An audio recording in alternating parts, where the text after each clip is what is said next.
La Formule 1 a toujours été un sport injuste. De tout temps, des pilotes très talentueux sont passés du haut de tableau au fond de grille, sans que ce soit de leur faute. D'autres se sont retrouvés bloqués dans des équipes aux ambitions limitées, malgré leurs bonnes performances. Et évidemment, je ne parle même pas des pilotes qui justifient leur place par leur portefeuille très bien fourni. Mais peut-on vraiment parler d'injustice lorsqu'on évoque le cas Carlos Sainz? Je ne crois pas. L'an prochain, chez Ferrari, il sera remplacé par un septuple champion du monde, légende vivante de l'histoire de la F1. Et son coéquipier était un tout petit peu plus performant que lui sur l'ensemble des saisons qu'ils ont disputées ensemble. Ne pas grand chose, mais ce sont parfois des détails qui changent les perspectives d'une carrière. Injustice ou pas, on ne peut que se sentir mal pour lui, car la chute risque d'être brutale. Alors que Red Bull a annoncé la prolongation de Sergio Pérez, et que Mercedes semble déterminé à promouvoir Antonelli aux clés de Russell, les options sur le marché pour Carlos Sainz ne sont certainement pas les plus attractives. C'est bien simple, les 3 écuries qui s'intéressent à lui sont les 3 dernières du championnat. Vous avouerez que ce n'est pas hyper réjouissant tout ça. Vainqueur à Singapour l'an dernier, vainqueur à Melbourne cette saison, Sainz voit la dure loi du marché le frapper de plein fouet. Il va passer d'une écurie qui le gagne chaque week-end à une écurie qui galère à entrer dans le top 10. Pourtant, est-ce une si mauvaise situation que ça? Évidemment, il ne retrouvera pas le niveau de performance de sa Ferrari immédiatement. Mais les projets qui se présentent à lui ont des arguments pour le convaincre. Et dans cette vidéo, je vais vous expliquer tout ça. On est parti. Pour Carlos Sainz, chaque transfert vers une autre écurie a toujours été une progression. Ce fut le cas en passant de Toro Rosso à Renault, puis de Renault à McLaren, pour enfin connaître son apogée chez Ferrari, où il a décroché ses premières victoires en Formule 1.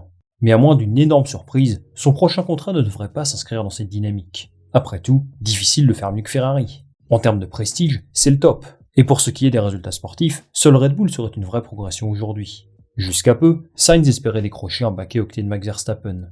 Malheureusement pour lui, avec l'annonce de la prolongation de Pérez pour 2 saisons, les portes se sont refermées.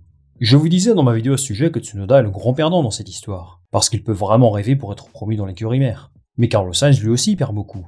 Horner n'a pas souhaité l'associer à Verstappen, certainement parce qu'il apprécie la stabilité et l'esprit d'équipe que peut apporter Sergio Pérez. Il restait donc une dernière option intéressante pour lui, Mercedes. Même s'ils sont loin de leur meilleure forme, Toto Wolff et son équipe pouvaient offrir un projet attirant, avec les règlements 2026 en ligne de mire. C'est une référence de la grille en termes de moteur, et celui qui fera le meilleur boulot à ce niveau a de grandes chances de se retrouver devant. Mais Mercedes n'est pas intéressé. Ce n'est plus une écurie de premier plan en ce moment. Ils ont conscience que ce sera compliqué de relever la tête d'ici à 2025. En conséquence, ils voient là une opportunité rêvée de placer Kimi Antonelli dans le baquet. Et oui, parce qu'il n'aura pas une énorme pression de résultat, et Toto Wolff n'a vraiment pas envie de le laisser filer vers une autre équipe. C'est une décision très osée, surtout qu'Antonelli doit encore faire ses preuves en F2. Mais ça a l'air d'être un phénomène, et je comprends que Mercedes souhaite le faire monter en Formule 1 dès l'an prochain. Quoi qu'il en soit, cela ferme la porte à Carlos Sainz, qui se retrouve donc avec 3 options sur le marché. J'écarte quand même As de l'équation, parce qu'ils n'ont sans doute pas le budget pour s'offrir quelqu'un de ce calibre. La première écurie intéressée par ses services, c'est Alpine. Esteban Ocon va s'en aller, comme vous le savez. Ils n'ont pas encore confirmé Pierre Gasly, même si pas mal de médias considèrent ça comme acquis. Les postulants au baquet sont Jack Doohan, Mick Schumacher, Valtteri Bottas et ce bon vieux Guan Yu Zhou. Honnêtement, c'est pour moi l'option la moins attirante pour lui. Le projet évolue sans cesse, et on ne sait pas vraiment dans quelle direction ils vont. Certes, il pourrait compter sur le fait qu'Alpine soit son propre constructeur moteur, mais quand on voit leur déficit assez important sur la période de règlement actuelle, je peux comprendre qu'il a des doutes. De plus, je ne suis pas certain qu'Alpine souhaite engager un pilote avec un tel salaire. La plupart des médias rapportent que Jack Doohan est l'option privilégiée aujourd'hui, et ça veut dire beaucoup sur leur volonté de faire fonctionner leur académie d'une part, mais aussi sur le fait qu'ils n'ont pas envie de dépenser des 100 et des 1000. Pour moi, la piste Alpine est donc la plus froide pour Carlos Sainz. Ensuite, Audi s'est positionné depuis quelques temps pour le signer. Carlos Sainz est la priorité absolue pour lancer le projet, jugeant qu'il est tout simplement le meilleur disponible sur la grille. On connaît évidemment les liens de son père avec le groupe allemand, avec qui il a d'ailleurs remporté le Dakar cette année. Bon, rejoindre Audi présente des avantages. Déjà, leur histoire en sport automobile est très riche, et être là pour leur premier pas en Formule 1, eh bien c'est un projet super intéressant. Financièrement parlant, je pense qu'il peut être gagnant par rapport aux autres options sur la table. Audi a l'ambition de jouer dans le milieu de tableau dès le départ, et ça signifie donc mettre beaucoup d'argent. Enfin, il s'engagerait dans un projet à long terme. Il peut certainement négocier un contrat longue durée avec eux, ce qui assurerait son futur en Formule 1 pour un moment. En vrai, on ne dirait pas, mais ça peut aller très vite. Il peut se faire oublier s'il est en fond de grille, et ce serait un bon moyen d'assurer ses arrières. Lancer le projet Audi est intéressant sur le papier, mais il y a tout de même pas mal d'inconnus qui doivent le faire douter. La première chose évidente, c'est qu'il rejoindrait la pire écurie du plateau. Je me suis amusé à compter combien ils ont marqué de points sur les 24 derniers mois, et on est à 20 points.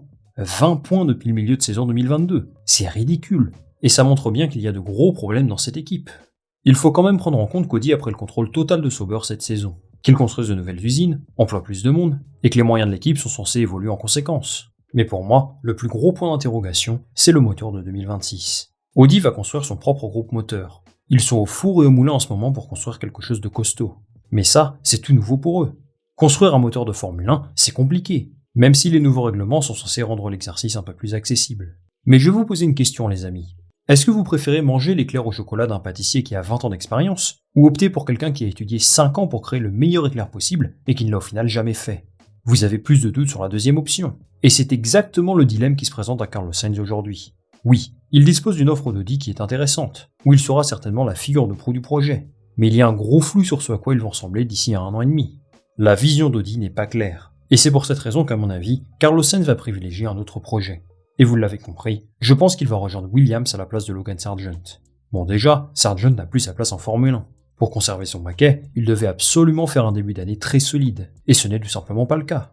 Sa voiture est mauvaise, oui, mais il n'a aucune entrée en Q2, alors que son coéquipier, lui, c'est l'inverse. Il n'a aucune sortie en Q1.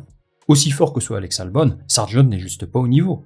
Son aventure en F1 va donc se terminer cette saison, et Sainz est l'option privilégiée par James Vowles pour lui succéder. Alors vous allez me dire, mais pourquoi ne prennent-ils pas Kimi Antonelli? Après tout, Vowles et Toto Wolff sont très proches, et il pourrait lui rendre un fier service en engageant son protégé, pour 1 ou 2 saisons, avant de l'envoyer rejoindre la grande écurie Mercedes en 2026 ou 2027. Oui mais non, Williams n'est plus l'écurie qui accueille les rejetons Mercedes parce qu'ils n'ont plus d'argent. Depuis que James Vowles est là, il l'a dit très clairement. Ils ont leur propre académie, et ils ont la volonté de la faire fonctionner. Lors de pilotes en F2, O'Sullivan et Colapinto ont du potentiel, mais c'est un peu trop tôt pour envisager une promotion en F1. Comme je vous le dis depuis quelques semaines, la stratégie pilote de Williams est en train d'évoluer. Pour viser le milieu de tableau, ils aimeraient bien constituer un duo de pilotes solide, qui souhaite s'engager sur le long terme avec eux, et donc Antonelli ne s'inscrit pas là-dedans. Par contre, pour faire une petite parenthèse sur ce pilote, ce n'est pas impossible qu'il rejoigne l'écurie au moment où il aura 18 ans, pour remplacer un Logan Sargent qui n'offrirait pas satisfaction. Une pige d'une demi-saison, pourquoi pas? Ils n'ont pas grand chose à perdre à tester un rookie ultra prometteur. Pour revenir au sujet initial, le problème principal de Williams, ce sont leurs infrastructures, qui pour certaines datent de Mathusalem, et ils sont donc dans un processus de reconstruction. Vowles souhaite engager un pilote d'expérience pour épauler Alex Albon, et s'il réussit à recruter Carlos Sainz, ça donnerait un duo sacrément fort quand même, et ça symboliserait parfaitement leurs ambitions renouvelées. Mais quel serait l'intérêt pour Carlos Sainz de signer chez Williams? Tout comme Audi, il y a absolument tout à reconstruire. Mais cette fois-ci, il a devant lui une vision beaucoup plus claire. James Vowles a mis en place beaucoup de changements dans la structure de l'écurie. Il sait que redevenir compétitif prendra du temps, mais le projet est bel et bien lancé. Ils investissent autant que leur permettent les règlements, et c'est un signal positif. Ils ont également un moteur Mercedes, qui est, selon George Russell, en très bonne voie. Et ça pourrait convaincre Sainz de rejoindre Williams. Les performances du groupe moteur seront absolument déterminantes pour briller, encore plus qu'aujourd'hui, et avoir un bon moteur pourrait être gage de bons résultats. Sur le court moyen terme, Williams peut donc être une bonne option pour Sainz, et il aura évidemment l'envie de retrouver un projet un petit peu plus compétitif d'ici à quelques saisons. Une dernière chose, je pense qu'il y a un aspect historique qui compte aussi. Williams, c'est une écurie légendaire, et qui cherche désespérément à revenir sur le devant de la scène. S'inscrire dans ce nouveau projet et tenter de faire briller les couleurs d'une équipe comme celle-ci, eh bien je trouve ça beau personnellement. Et pour son image, c'est super intéressant. Carlos Sainz fait donc face à une période difficile dans sa carrière, puisqu'il devrait s'absenter du haut de tableau pour quelque temps. Je pense qu'il va privilégier l'option Williams, même si Audi présente également des arguments intéressants. Quelle que soit sa décision, ce sera un pas en arrière par rapport à Ferrari. Mais j'espère qu'il aura tout de même des opportunités de s'exprimer, pour revenir dans le haut de tableau un jour. Merci les amis d'être restés jusqu'au bout de cette vidéo. Je vous attends en commentaire pour me donner votre avis sur la situation de Carlos Sainz. Est-ce que vous l'imaginez plus chez Williams, chez Audi ou ailleurs? Moi je lirai tous vos commentaires très attentivement. Avant de se quitter, pensez à liker cette vidéo si elle vous a plu, et bien sûr à vous abonner pour me donner un maximum de soutien et de visibilité. Je vous souhaite un excellent week-end de Grand Prix au Canada, et je vous dis à la prochaine.